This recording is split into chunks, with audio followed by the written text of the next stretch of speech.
बोले जय मां गंगे। चारधाम यात्रा पर भारी भीड़ आने के कारण उत्तराखंड सरकार द्वारा 31 मई तक ऑफलाइन रजिस्ट्रेशन पर पाबंदी लगाई गई है। इस वजह से भारी संख्या में श्रद्धालु हरिद्वार और ऋषिकेश रुके हुए हैं। उत्तराखंड के मुख्यमंत्री पुष्कर सिंह धामी खुद चारधाम यात्रा की मॉनिटरिंग कर रहे हैं। इनके द्वारा ऋषिकेश में चारधाम यात्रा की व्यवस्थाओं का निरीक्षण किया गया और साथ ही श्रद्धालुओं से वार्ता भी की गई। मुख्यमंत्री पुष्कर सिंह धामी ने श्रद्धालुओं को आश्वासन दिया है कि जल्द ही उनको चारधाम यात्रा पर भेजने की व्यवस्था की जाएगी।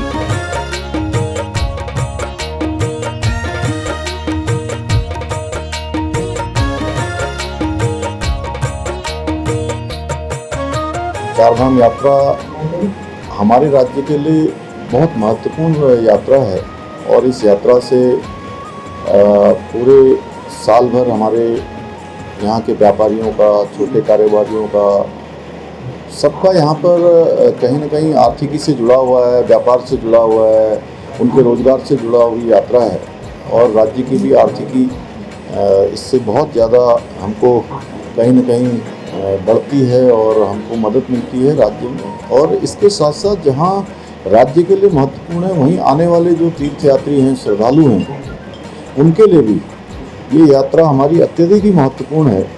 और जिस प्रकार से इस बार तीर्थयात्रियों और श्रद्धालुओं का यहाँ आगमन हुआ है, वो आगमन पिछले वर्षों की तुलना में दुगने के बराबर हो गया है। और शुरुआत के दिनों में यहाँ पर व्यवस्था बनानी थी क्योंकि धामों की एक बियरिंग कैपेसिटी है और वो धारण क्षमता है, उस धारण क्षमता से ज़्यादा लोग वहाँ पर हो जाते हैं, तो व्यवस्था करने में, दर्शन से लेकर आवागमन में हर प्रकार से उनको भी असुविधा होती है और प्रशासन को भी उसमें कई बार चुनौतियों का सामना करना पड़ता है। शुरुआत के दिनों में आप सब लोगों ने इस प्रकार का एक अनुभव हम लोगों ने यहाँ पर देखा। उसके बाद हमने यहाँ के जो ऑफलाइन रजिस्ट्रेशन थे, वो ऑफलाइन रजिस्ट्रेशन बंद कर दिए क्योंकि हमारे लिए चारधाम यात्रा चूँकि महत्वपूर्ण भी है और जो चारधाम यात्रा में आने वाले श्रद्धालु तीर्थयात्री हैं, उनकी सुरक्षा अत्यधिक महत्वपूर्ण है। तो उसके निमित्त ये व्यवस्था बनाई गई थी। उन्हीं व्यवस्थाओं को आज मैं यहाँ पर देखने के लिए भी आया था क्योंकि मुझे लगा कि एक बड़ा केंद्र हमारा ऋषिकेश से चारधाम यात्रा प्रारंभ होती है, तो यहाँ की व्यवस्थाएं किस प्रकार से संचालित हो रही हैं उसका मैंने खुद देखा है, यात्रियों से भी मिला हूँ और अधिकांश यात्रियों ने संतोषजनक अपनी यात्रा के संबंध में जो भी चीज़ें हैं उन्होंने प्रसन्नता ही व्यक्त की है।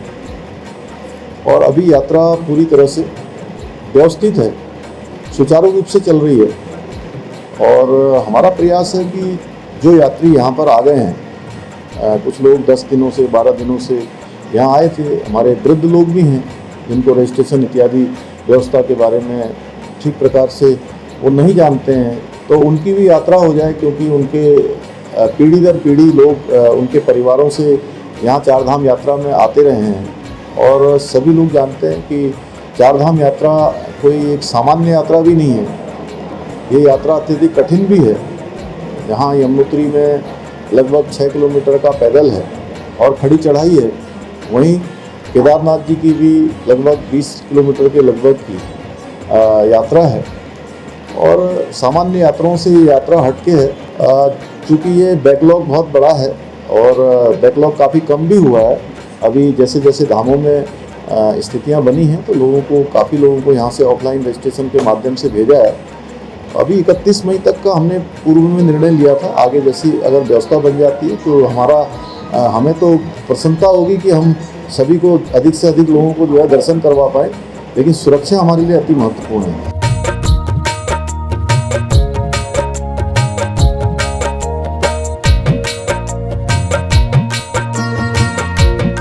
देश के पहले धार्मिक न्यूज चैनल तिलक पत्रिका के लिए कैमरा पर्सन विशाल के साथ हरिद्वार से मैं आशु शर्मा।